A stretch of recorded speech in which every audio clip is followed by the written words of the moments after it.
What's going on, y'all? It's your boy, Stock Holiday, right back at you again with the latest and the greatest in these cryptocurrency markets. Do me a quick favor, hit that like button, hit that subscribe button. Now let's get into it. This past weekend was a very exciting time in cryptocurrency. We saw Bitcoin dip down to $75,000. We were going live yesterday, live on screen. We saw $75,000 get touched. A lot of people started to panic. A lot of people didn't know what to do when we saw 75. They said, you know what, we might go lower than this. We'll probably go lower than this. So there's always two sides to everything. When you see the price go up, when you see the price go down, people say, oh, it's going to continue to go down. It's going to continue to go up. So throw it up in the air and see where the chips fall. Let them fall where they may. But you take a look at the markets right now today. You take a look at Bitcoin. We are at $79,000. Yesterday, we were $75,000. Today, we're $79,000. So you ask yourself, what the heck is going on? Is this a pump or a dump that we are heading in? Is the market getting ready to do just a fake out, $74,000 to $79,000, or are we heading into a breakout? Is the market getting ready to pump? Is it getting ready to break out? Are the two different case scenarios that we have on the table right now as Bitcoin teeters and tots. One day it pumped, next day it dumped. Take a look at the fear and greed index. The fear and greed index tells me all it is that I need to know. We're at 15. We're at fear, almost extreme fear. I think the lowest I saw it get was 10, maybe about 2 months ago. Now we're back at 15. Remember a few weeks ago we were just at 50. So this is what I'm talking about, the emotional roller coaster of cryptocurrency, the uncertainty of cryptocurrency, how you go from a 50 fear and greed index and then right back down to a 15, a 1.5, just that quick. That's what volatility is. That is how cryptocurrency can really have your emotions all over the place. That's why your portfolio, one day it may be green, the next day it may be red. Last night it was probably red, to this morning it's probably a little green. But what a lot of people are doing, they are paying attention to some of the movements. They're paying attention to some of the previous cycles. Earlier in the year, we did see the 50-week MA get broke. That right there, everybody would say, well, that means that the market is officially in a bear market.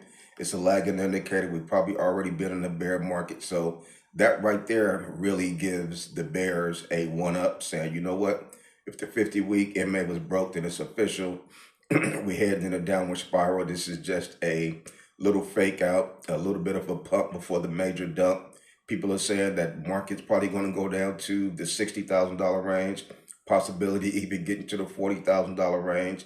A lot of things, a lot of scenarios are on the table. Anything can happen with Bitcoin. We can go back to 100,000. We can go to 126 to 130. This thing could go either way, and either way that it goes, there would be a narrative that will explain and reason as to why it's going to $130,000. There will also be a narrative to explain and justify why it's going down to $40,000 price for Bitcoin. So there's a lot of different things are always on the table. People can justify anything. People can bring up some data and some charts to say, oh, well, this is why it is pumping today because of this news. This is why it's dumping today because of this news. I mean, you just have to do your own research as the CEO of your own portfolio and pay attention to some of the movements and the characteristics of this market, of this cycle. We've been talking about the 4-year cycle, been talking about how the Bitcoin has a 4-year cycle, but a lot of people has been getting it confused and getting it twisted with thinking that cryptocurrency altcoins have a 4-year cycle. It's not called the 4-year altcoin cycle. It's the 4-year Bitcoin cycle. So altcoins are mixed up in it. We know there was abundance of altcoins introduced into the market this previous or current cycle that was not around in the previous cycles. That could be why altcoins are all convoluted right now. They're all over the place. Nobody can really identify what, where, and why altcoins are doing what they're doing. Why did altcoins see such a drastic drop and dip in 2025 versus Bitcoin did not? Why did only altcoins look like it experienced a bear market last year in 2025, but Bitcoin did not? Bitcoin saw all-time highs, $126,000. Not too many other altcoins saw all-time highs in 2025. That is what I'm talking about. Paying attention to the various movements in the market. That right there was a wake-up call for so many people, but also so many people didn't get it. So many people still don't understand what transpired in 2025 and why, which is going to come back and bite them in the foot in 2026 and 2027. That's why it's so important to try to be a student of what it is that you are placing your money in. Make sure that you're involved in various cryptocurrency communities. Chew up the meat, spit out the bones. You might not need all the information. All the information might not be of value to you, but take the bits and pieces that you can get from the various communities and make up your own stance. Make up your own conviction as far as what you think, because you're the CEO at the end of the day. You have nobody to blame. I don't want to hear you saying, oh, I was listening to this YouTuber. He told me to do. You are the CEO. You got the keys. You driving the doggone wheel. It is your responsibility to do your due diligence and proper research. So you take a look at the Fear and Greed Index today. We're at 15. We've always seen when the Fear and Greed Index get low, when it gets to fear or extreme fear, that has always been the right time to buy for me. Yesterday, a few days ago, we were buying Solana, $100. We were buying Chainlink below $10. A plethora of other coins buying these doggone dips. Bunk was buying it at a bunch of zeros and six. A lot of the coins that we were buying when it was very high, now we were dollar cost averaging in over the past few days because now they're very low. If you're trusting these coins when they're high and the coins still seem to be fairly solid to where it can have a rebound, it can have a recovery, dollar cost averaging in has always been the right thing for me. Like I say, this is not financial advice. Anything I say is not a suggestion for you to buy, hold, or sell any crypto.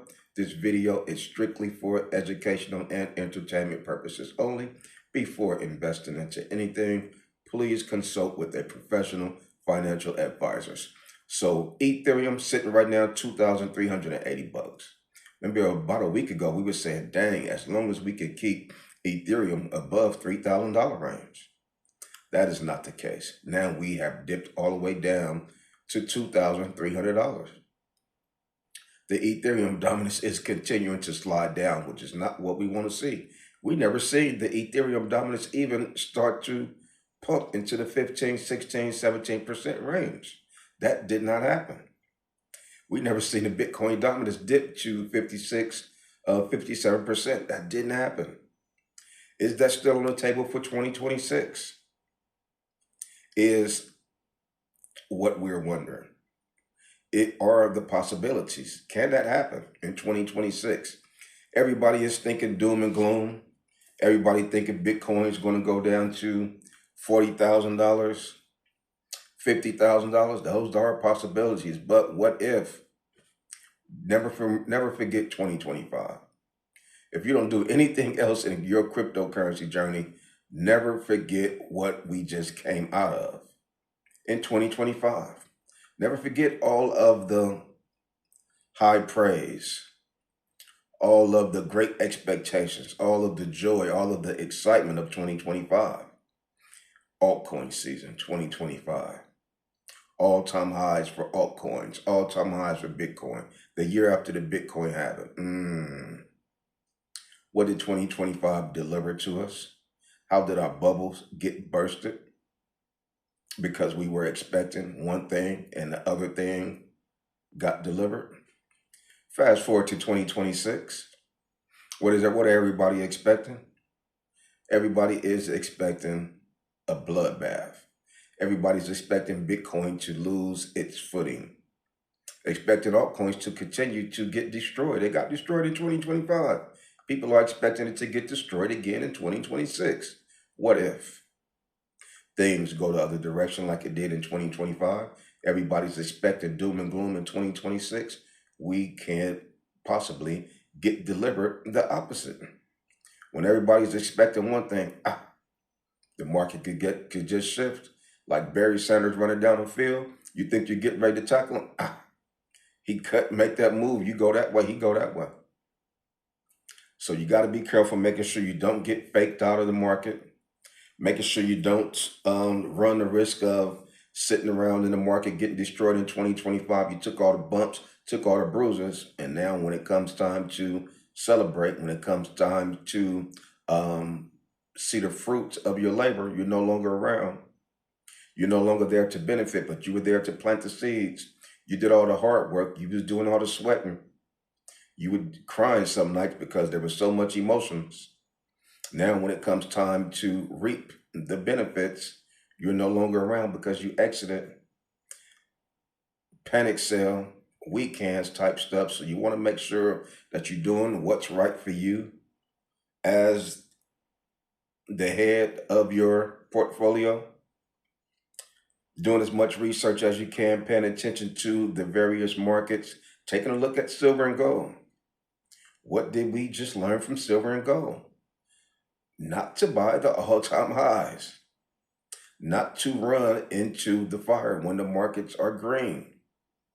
When everybody's talking about it, when everybody's called themselves a gold expert now, everybody's a silver expert, run.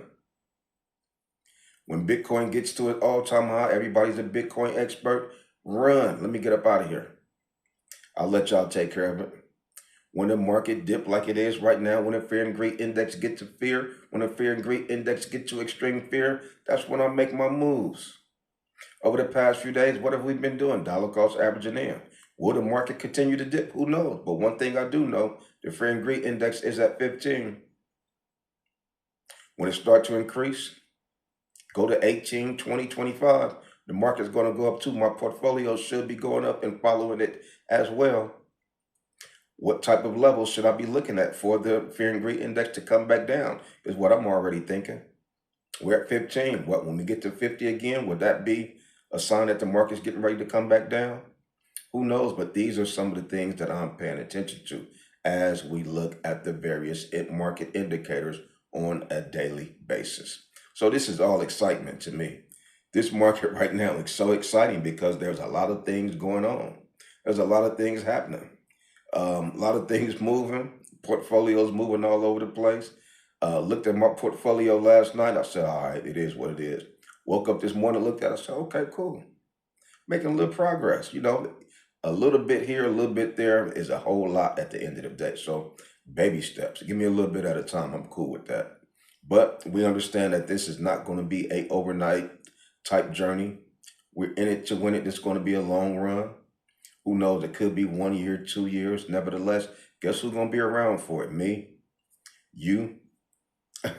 We still going to be here. We have been here through it all. We've been here through the tough times. We want to stick around and be here when the times get, when it gets sweet. When the markets get sweet and we start seeing a little bit of a true bull market, whenever that is, we want to be around for it.